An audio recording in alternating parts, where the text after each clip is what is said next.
Mem Sania ngabarin saya kemarin karena cucunya lagi masuk rumah sakit ya. Jadi dia tidak bisa hadir. Jadi saya tadi pagi juga di TKP juga saya sendiri karena Mem Sania nggak ada. Siang ini sesuai dengan schedule saya akan angkat satu studi kasus yang mungkin bisa memudahkan kita untuk memahami bagaimana caranya katakanlah yang menyusun brand, kemudian bagaimana membangun roadmap-nya, apa yang harus kita pikirkan sehingga waktu kita menjalankannya kita punya navigasi. Jadi tahun ini kita ngapain, tahun ini ngapain. Nah, tentu topik branding itu sangat kompleks. Tidak mungkin saya bisa capai hanya dengan 2-3 kali saya di sini kita bisa mendapatkan semua gambaran itu. Tapi Mem Sania punya peran yang menurut saya penting untuk membuat proses itu menjadi lebih mudah terjadi karena memang dia adalah main lecturer-nya, saya kan hanya sebagai guest lecturer. Jadi tugas saya buka horizon, tapi sisanya beberapa template yang terkait nanti dengan bagaimana menyusunnya itu akan diberikan oleh Mem Sania. Jadi saya akan ambil overview-nya dan apa yang harus kalian ingat pada waktu menyusun. Ya, itu yang mungkin lebih penting. Saya akan mengulang sedikit topik minggu lalu, khususnya mengenai subjek yang ini. Kenapa ini harus kita pikirkan? Karena nggak mungkin melihat brand itu secara spesifik. Misalnya kalau kalian dari marketing misalnya gitu, ya udah saya lihatnya dari marketing aja Pak, gitu. Saya nggak mau lihat produksinya gimana. Rasanya nggak masuk akal menurut saya. Karena kalau branding itu adalah totalitas, jadi brand itu adalah you and everything about you, dan branding itu adalah everything that you do. Berarti secara otomatis kata everything ini mengandung makna yang sangat besar. Jadi kalau ditanya, perlukah orang marketing mengetahui production? Jadi bagaimana sebuah produk itu dibuat? Pergi ke factory terus untuk lihat prosesnya dan lain. Menurut saya iya. Kenapa? Karena pada akhirnya pertanyaannya jadi gini, ada nggak sesuatu di sebuah perusahaan, sebuah komponen atau sebuah bagian atau sebuah departemen yang tidak berkontribusi kepada reputasi? Ada Pak? Di bagian mana dalam sebuah perusahaan yang tidak mempunyai kontribusi terhadap reputasi? Ada ya? Kalau tidak ada, berarti rasanya akan wajar kalau kita mencoba mengetahui semua. Tidak semuanya saya bisa ajarkan di sini, tapi pada prinsipnya melihat secara totalitas jangan pernah sampai miss. Ya, harus selalu lihatnya secara total. Jadi kata holistik itu artinya adalah membangun brand dari dalam keluar dan secara totalitas. Untuk apa? Untuk membangun, membesarkan dan menurture. Menurture itu adalah memanage dan ngopenin ya untuk jangka panjang. Ya. Supaya apa? Untuk mencapai yang disebut dengan loyalty beyond risk. You will have a copy, you will have to write these things down. Unless ada something else yang kalian mau tulis. Substansi berpikirnya adalah yang kemarin saya pernah cerita adalah soal analogi. Boleh mobil, boleh kamera, boleh apa saja. Poinnya adalah kalian tidak bisa melihat brand itu sekarang secara sepihak-sepihak. Karena sebuah brand itu sama seperti semua komponen yang ada di mobil ini yang harus bekerja sama secara bersamaan, and they have to work well together. Kenapa? Karena kalau satu breakdown, mobilnya tidak berfungsi. Ya masih untung kalau yang breakdown itu cuma gagang pintu yang tidak mempunyai dampak yang begitu besar. Tapi saya bisa membayangkan bahwa gagang pintu pun bisa menjadi big deal pada saat dia mengalami emergency. Dia buru-buru mau masuk mobil, pintunya nggak bisa dibuka, nggak berfungsi juga kan. Jadi artinya brand itu selalu berangkat dari sebuah purpose. Kalau purpose yang sederhana, dia hanya alat transportasi, memindahkan kamu dari titik A ke titik B. Tapi kalau ditambahin sekarang ada atapnya, ada AC-nya, berarti memindahkannya dengan convenience. Jadi tidak lagi hanya sekedar memindahkan kamu dari titik A ke titik B.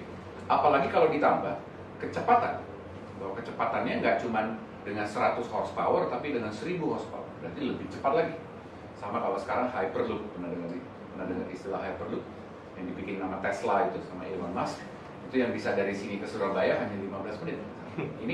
Ini menurut saya menarik untuk dipahaminya dengan kacamata yang berbeda. Jadi semua komponen harus work well together. Nah kalau kita pretelin satu persatu, banyak loh komponen-komponennya. Dan ternyata di balik satu komponen ini pun masih ada sub komponen-komponen lain. Contoh sederhana, kalau saya mengatakan brand personality, katanya cuma satu, tapi ada berapa dimensi di dalamnya? Dimensinya minimum ada 3. Ada yang terkait dengan demographics-nya, ada yang terkait dengan psychographics-nya, ada yang terkait dengan geographic. Berarti orang ini atau personality dari sebuah brand harus mengandung unsur-unsur ini. Kalau kita bicara dalam konteks demografis misalnya, personality-nya adalah yang konteks bagaimana? Apakah dia orang urban, apakah dia orang rural? Apakah dia umurnya 15, apakah dia umurnya 35? Itu sendiri saja sudah menjadi satu dimensi sendiri. Belum kalau ditambah dia berada di kelompok mana. Belum lagi bicara agama, belum lagi bicara tentang yang lain-lain gitu ya. Jadi banyak sekali yang harus dipikirkan poinnya. Jadi kalian tidak bisa mengatakan, Pak ini brand personality-nya begini. Kalian harus tahu turunannya itu.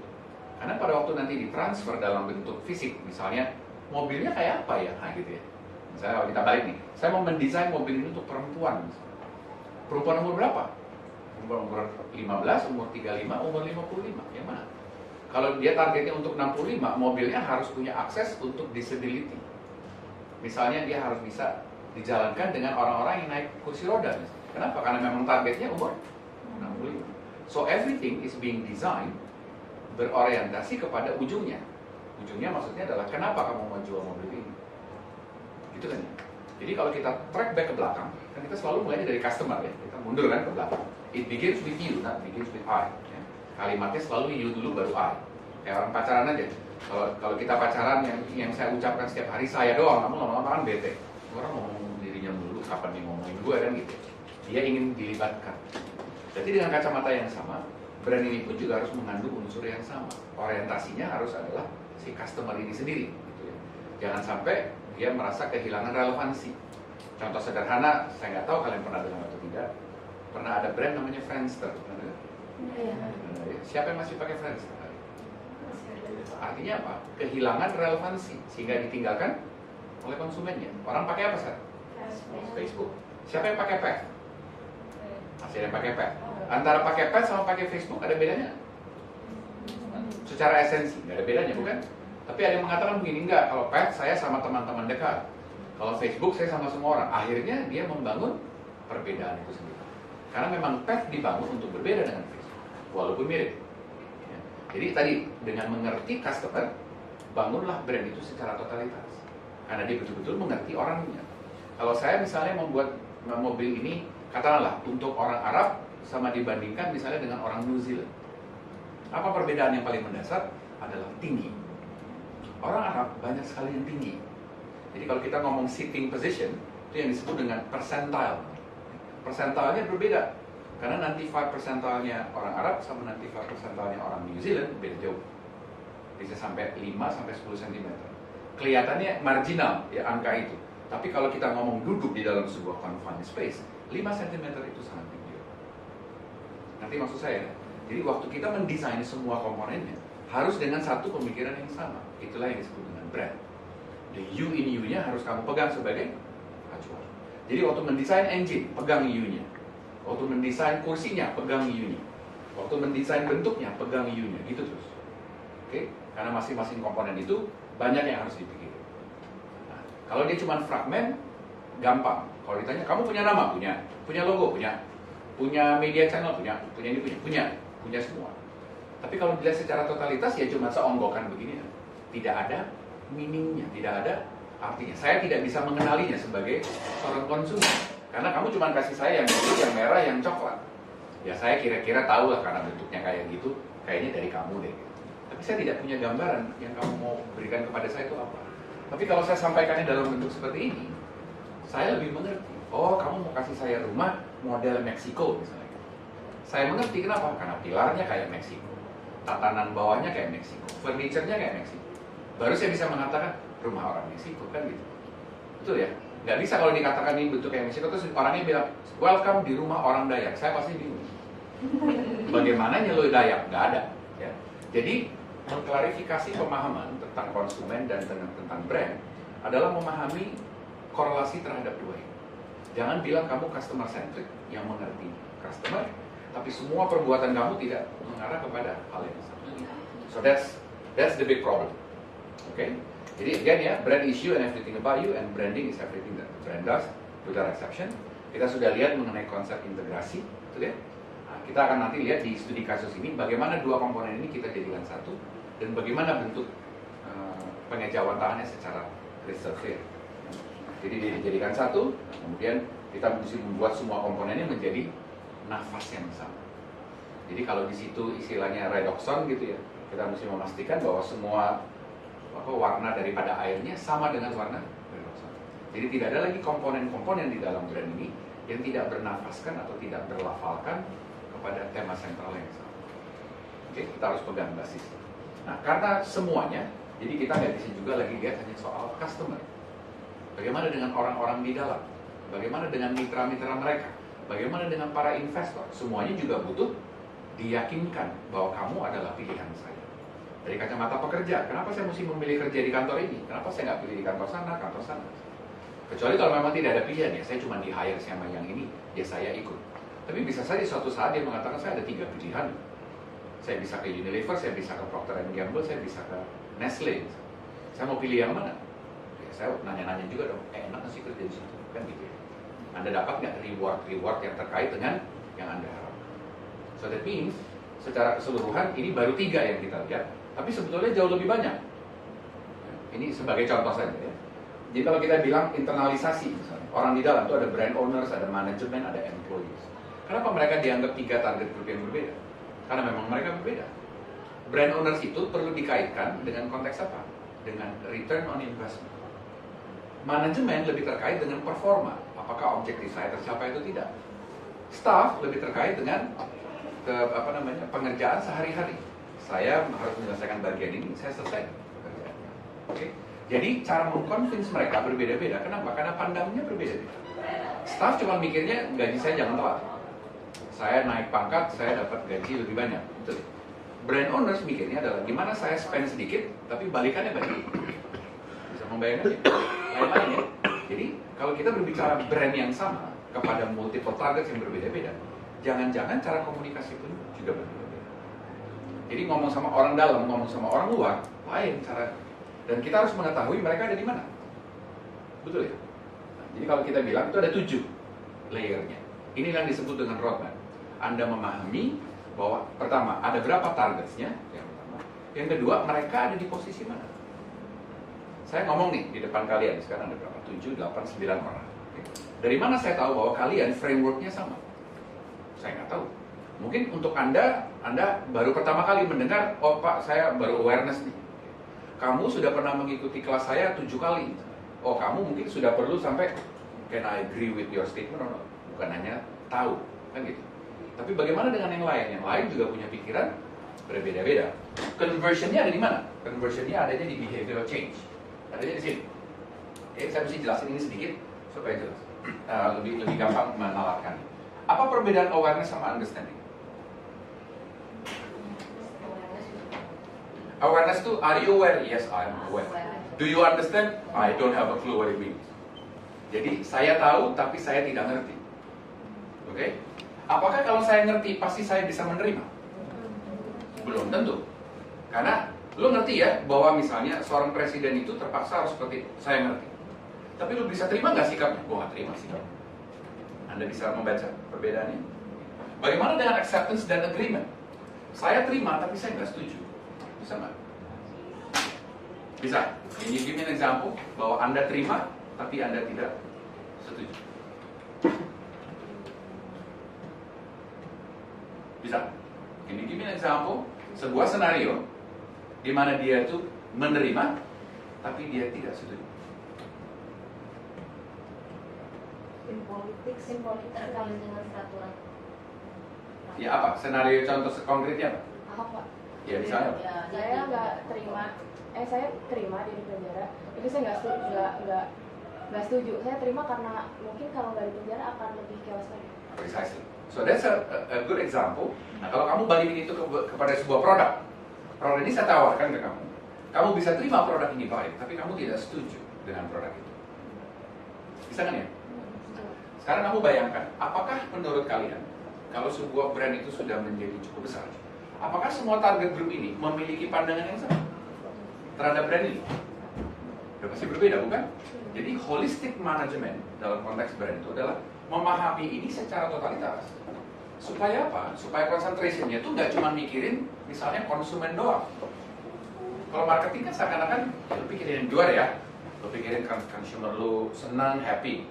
Yang di dalam siapa? Itu HR. Betul apa nggak? Betul ya? Pertanyaan saya, HR itu brand manager bukan? Yes, they are. Managing what? There you go. Dia memanage brand ini dalam kaitan kamu sebagai employee. Kalau employee nggak happy, itu kan sama dengan customer nggak happy. Apa bedanya? There is no difference, it's the same. Sama juga dengan investor, tadinya mau taruh duit, terus dia pull out duitnya. Ini artinya apa? Customer yang nggak happy kan? Customer yang bagaimana? Yang taruh duit, duitnya nggak balik, marah dia. Unhappy customers juga. So, ini yang di atas, di luar dari terminologinya, ini semua adalah customernya brand. Kalau kalian tidak tahu dia berada di mana, bagaimana Anda bisa mengatakan bahwa, Pak, kalau saya bikin TV, pasti semuanya akan happy. Karena saya sudah berkomunikasi. Advertising itu barangkali untuk yang ini kali. Betul ya? Lah, kalau saya mau membangun inersia di dalam, membangun camaraderie di dalam, saya apakah melakukannya dengan advertising? Mungkin saya melakukannya dengan temuan bersama, betul ya? Kita bikin acara halal bihalal sama-sama, bicara Natal sama-sama, betul ya? Ada gathering misalnya. So that means pemberlakuan di dalam sama di luar berbeda, tapi pesan yang disampaikan sama nggak? Sama. Pilihlah aku karena aku adalah yang paling baik, gitu dong. Dari segi tempat, aku adalah tempat bekerja lebih enak dibanding yang lain. Kalau dari jualan produk, produk saya lebih oke dibanding yang lain, betul? Ini yang disebut dengan holistik. Sekarang kita bayangkan, kalau kita ambil customer misalnya, oke? Customer kita bilang, oh posisinya di sini. Dari mana taunya? Dari riset.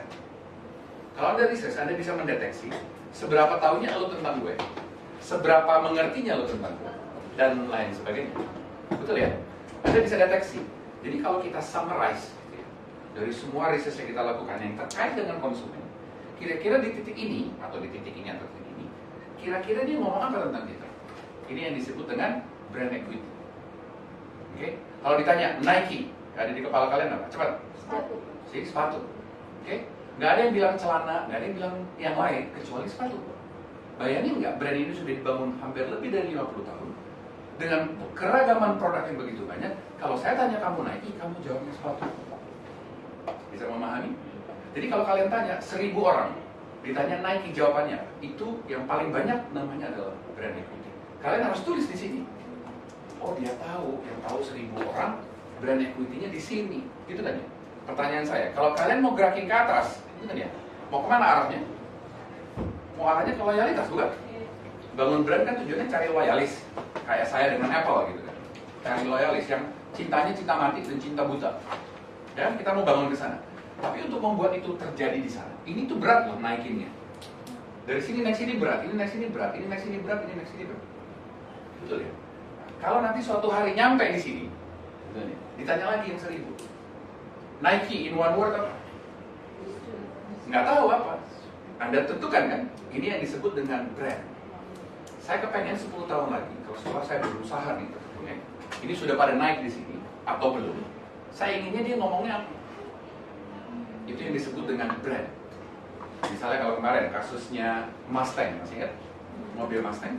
Saya inginnya orang abis naik mobil ini, atau selama hidupnya dia naik mobil ini, kalau ditanya, kenapa lo pilih Mustang? Karena dia liar. Ya dia mengharapkan itu dong. Karena memang Mustang inspirasinya adalah kuda liar. Jadi kalau orang lupa tentang Mustang, lupa horsepower, lupa desain, nggak apa-apa deh. Tapi what do you get kalau Anda naik mobil Mustang? Saya merasa liar. Saya juga jadi laki-laki yang liar and segala terserah nilainya. Ya. Positioning adalah step yang Anda harus lakukan supaya akhirnya di kepala dia registration-nya. Tapi itu beda. Brand sama brand positioning jelas beda. Brand is the brand, but how do you position it? Nah jadi gitu ya. Saya adalah saya, tapi bagaimana saya memposisikannya kepada Anda? Berarti saya adalah saya, brand positioning adalah statement yang saya ucapkan kepada Anda, supaya Anda bisa menangkap yang saya mau sampaikan. Syukur-syukur, kalau saya bilang saya lihat, kalimat saya juga, gue lihat loh, udah cukup buat Anda. Kadang-kadang substansi dari brand ini begitu kompleks, saya tidak bisa sampaikan hanya dengan menggunakan satu kata. Saya harus menggunakan kalimat, saya harus menggunakan macam-macam. Jadilah yang namanya brand positioning statement. Diartikulasi, soalnya kalau nggak ngerti, maunya apa sih? Gitu. Ngomong contoh sederhana. Kalau kalian udah tahu ya, kemarin Mustang itu adalah liar. Kalau Hyundai itu apa? Ya, jelas mobil. Brand positioningnya, brandnya Hyundai. Sulit sekali kan mendapatkannya, benar? Kalau kalian tidak lihat dalam wacana seperti kemarin tuh, yang Mustang itu, melihat itu segala macam, dari mana Anda bisa mengetahui bahwa, oh kamu maksudnya mau bilang itu? Dari mana? Sulit, bukan?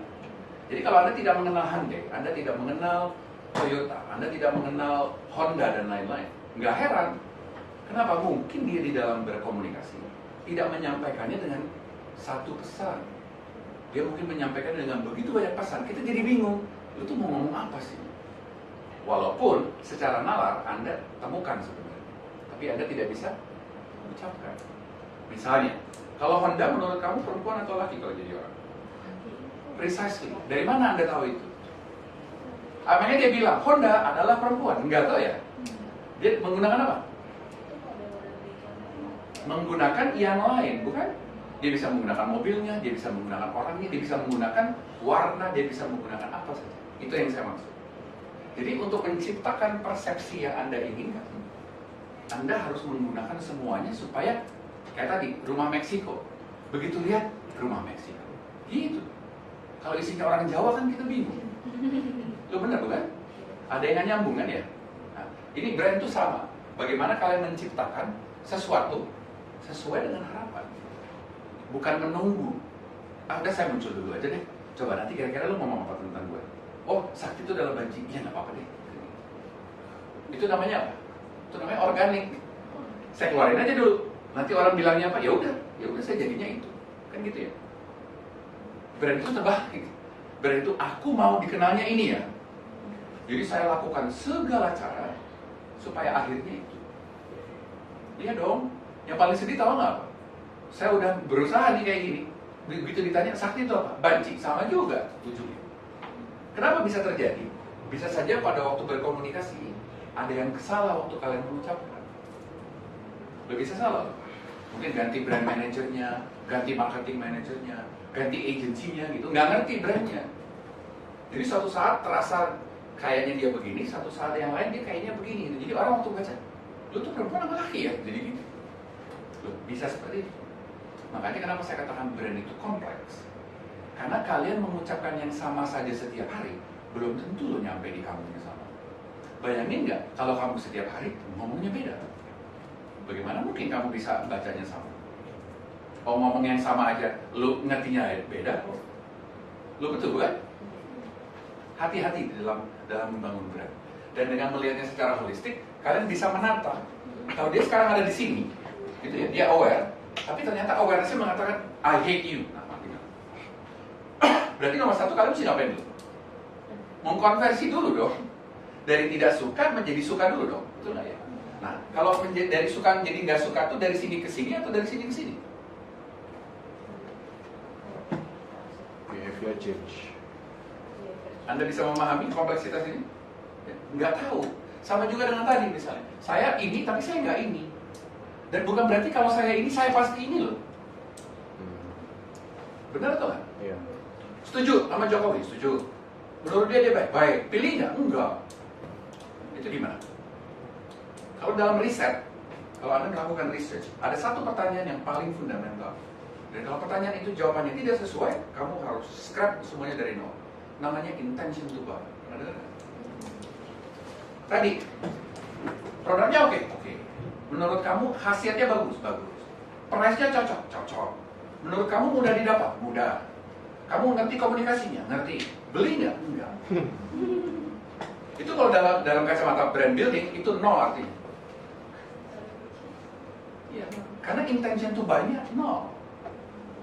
Masih ingat minggu lalu saya ngomong reason to buy sama reason to believe?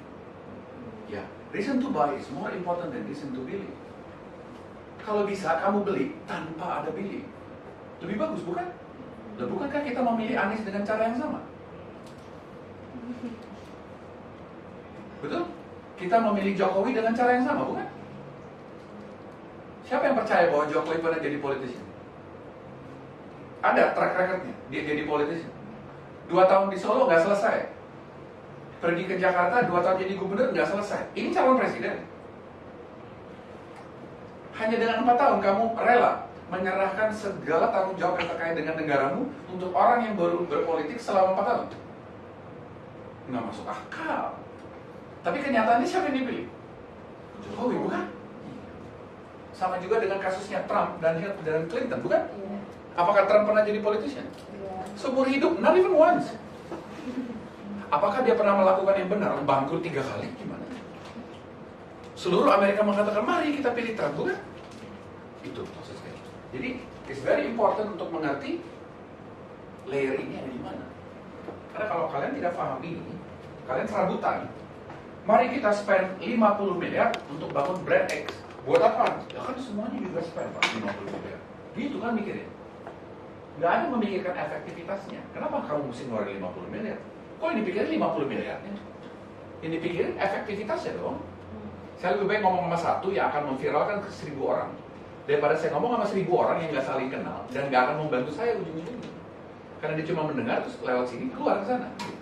Mendingan saya convince satu sampai dia percaya bisa-bisa, saya jadikan dia ambasador. Kenapa? Karena dia punya 1000 teman yang begini sama dia, gitu. Mendingan gue pegang satu, kan? Makanya di Instagram tuh, Syahrini itu sekali endorsement 100 juta ya. Kenapa? Karena banyak yang begini sama dia, bukan? Jadi kalau dia bilang, lu belilah Aqua tuh paling enak rasanya. 1 juta umat langsung beli Aqua, bukan? Jadi lebih baik ngapain? Kamu bikin billboard yang harganya 50 miliar setahun, atau kamu bayar Syahrini 5 kali 500 juta. Bisa melihat perbedaannya? You have to understand brand in a much different way now. Tidak bisa lagi brand itu Pak, brand itu logo, brand itu nama, brand itu tagline, brand itu positioning. Itu mah baru elemen yang sangat kecil. Kalau tadi kita pakai gambar mobil tuh, barangkali baru murnya, gitu. Mungkin baru setirnya tapi nggak ada gasnya, gitu. Atau ada gas tapi nggak ada remnya. Harus total. So, totalitas inilah yang saya harapkan kalian pahami dengan roadmap ini. Gimana cara bangunnya satu persatu? Gimana caranya membangun confidence di level employee dibandingkan di level regulator? Caranya bagaimana? Dan haruskah semuanya ada di level loyalty? Belum tentu. Perlukah kamu memaksa regulator percaya kamu seperti dia percaya sama istrinya? Nggak perlu kali. Kenapa? Karena regulator isinya adalah orang-orang yang selalu berubah kebijakannya. Yang penting kamu ngambang aja di situ dengan catatan kamu baik, udah cukup. Nggak perlu kamu loyal sama saya, nggak perlu. Betul ya?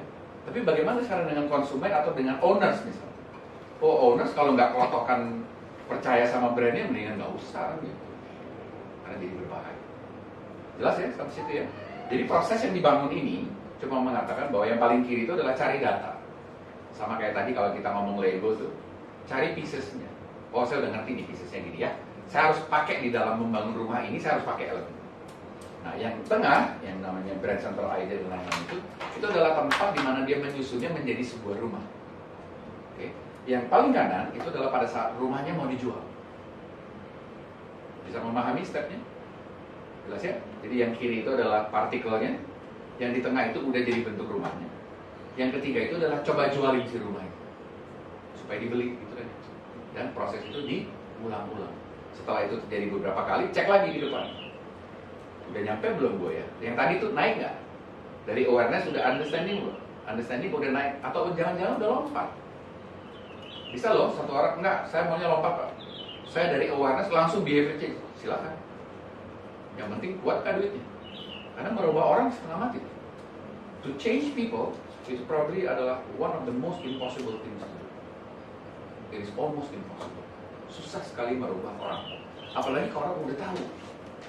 Sama kalau saya bilang ini gelang tuh ya. Kalau saya bilang ini adalah traktor, kamu percaya? Enggak. Saya mesti berapa lama ngomong sama kamu ini traktor ya? Sampai suatu hari traktor Pak. Gitu. Lama bukan? Jadi kadang-kadang lebih enak begini.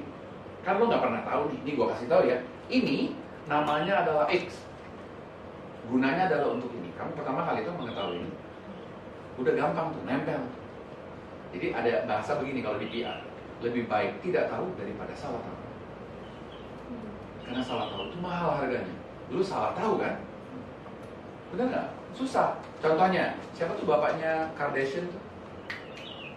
Bruce Jenner. Sekarang jadi Caitlyn Jenner. Susah nggak membayangkan dia jadi perempuan? Susah. Susah setengah mati. Tapi dia tetap tahu, oh saya perempuan. I don't care what you say. Isunya adalah, bisakah kamu menerima dia sebagai perempuan? Sulit. Ya kalau bilang, Pak saya feminis, saya bisa menerima abasi. nggak segampang itu orang berkonversi dengan begitu.